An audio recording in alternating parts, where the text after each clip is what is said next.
नमस्कार.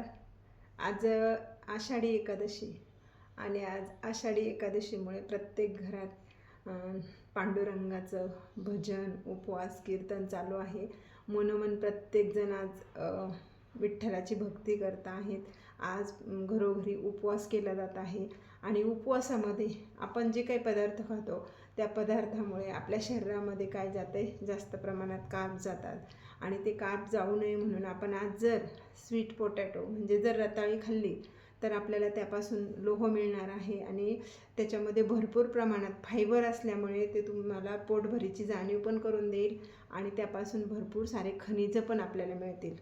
त्याचबरोबर आज उपवासासाठी आपण भगर पण खाऊ शकतो. भगर म्हणजे वरई म्हटलं जातं आणि ही वरईचे जरी भात वगैरे केला किंवा वरईची आपण इडली पण करू शकतो, वरईचे आपण धिरडे पण करू शकतो. त्या वरई म्हणजे त्या भगरीमधून आपल्याला भरपूर प्रमाणामध्ये फायबर मिळणार आहे आणि त्यामुळे काय होईल, फायबर भरपूर मिळाल्यामुळे आपल्याला वजन नियंत्रणात ठेवण्यास मदत होईल, वजन वाढणार नाही. त्याचबरोबर आपल्यातून भगरमधून आपल्याला कॅल्शियम मिळतो आहे, आपल्याला पोटॅशियम मिळतो आहे, आपल्याला मॅग्नेशियम मिळतो आहे. त्याचबरोबर आपल्याला कॅल्शियम पण भेटणार आहे आणि खूप सारे खनिजं आपल्याला भगरीमधून मिळतील. त्याचबरोबर राजगिऱ्याचे पण तुम्ही खाऊ शकता. राजगिऱ्यापासून पण आपल्याला भरपूर खनिजं मिळणार आहे.